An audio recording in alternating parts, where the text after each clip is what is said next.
In today's video, I'm going to show you exactly how to add links in Coda so you can turn plain text into clickable connections to websites, documents, or any other online resource. Coda is a powerful all-in-one doc that blends documents, spreadsheets, and apps, and adding links is one of the simplest ways to make your pages more interactive and easier to navigate for anyone reading them. If you find this helpful, please like and subscribe, and let's get started. To begin, you'll want to open your web browser and head over to coda.io. If you're not already signed in, go ahead and sign into your Coda account using whatever method you prefer, whether that's your Google account, your Apple ID, or an email-based login. Once you're in, you'll land on your Coda home screen, which shows all of your recent documents. From here, open the specific document where you want to add a link. It doesn't matter if it's a brand new doc or something you've been working on for weeks. The process is exactly the same. Once your document is open, navigate to the page that contains the text you want to turn into a clickable link. Coda documents can have multiple pages, so make sure you're on the right one. Scroll through your content until you find the exact word or phrase you'd like to link. This is an important moment to pause and think about what text you're choosing. Ideally, you want to link something meaningful, a few words that describe where the link goes, rather than just a random word like "click here." That might seem like a small detail, but it makes a huge difference in how clean and professional your document looks. Now, go ahead and highlight that word or phrase.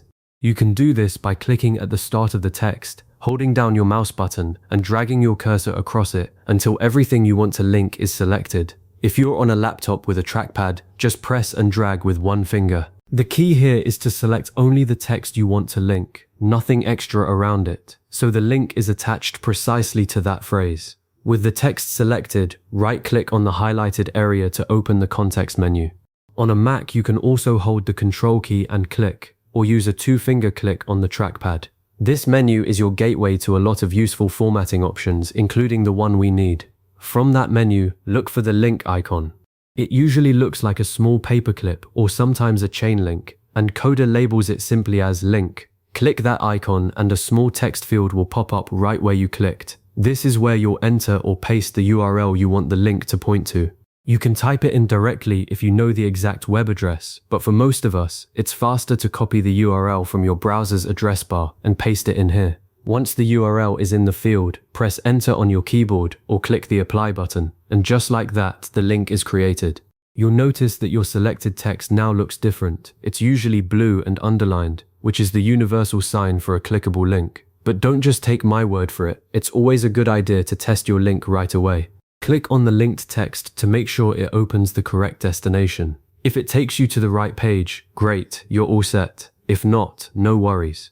You can easily edit the link by right-clicking the linked text again, choosing the link option, and either changing the URL or removing the link entirely and starting over. This is a common step that even experienced users do every time, so never skip it. One of the best things about Coda is that it automatically saves your changes as you work. You don't need to hit a save button or worry about losing your progress. The moment you press enter on that URL, your link is saved permanently in your document. This autosave feature is a huge time saver and means you can focus on building great content without any extra steps.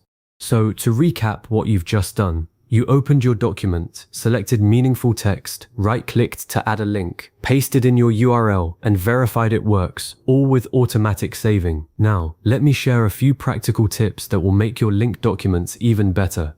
First, always link meaningful words or phrases instead of pasting long URLs directly into your text. A page full of raw web addresses is hard to read and looks unprofessional, but descriptive linked text keeps everything clean and scannable.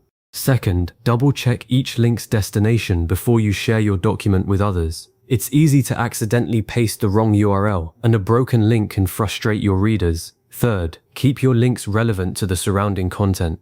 If you're writing about project management, for example, linking to a related template or article makes sense, but linking to something completely off-topic can confuse your audience. Fourth, test every link after you add it. Click through to make sure it opens correctly, especially if you've copied the URL from a different browser tab. Fifth, avoid adding too many links in a single paragraph. A few well-placed links are helpful and inviting, but too many can distract readers and make your document feel cluttered. Finally, review your document regularly to make sure the linked pages are still accessible. Over time, websites change, pages get moved, and links can break, so a quick periodic check keeps your Coda doc reliable and professional. By now, you know exactly how to add links in Coda, turning your documents into interactive, easy-to-navigate resources that look polished and work seamlessly. The next time you're building a page, try linking to supporting articles, external tools, or even other pages within your own document. It makes a world of difference for your readers. If you found this tutorial helpful, consider saving this video so you can come back to these steps anytime you need them. Thanks for watching, and I'll see you in the next one.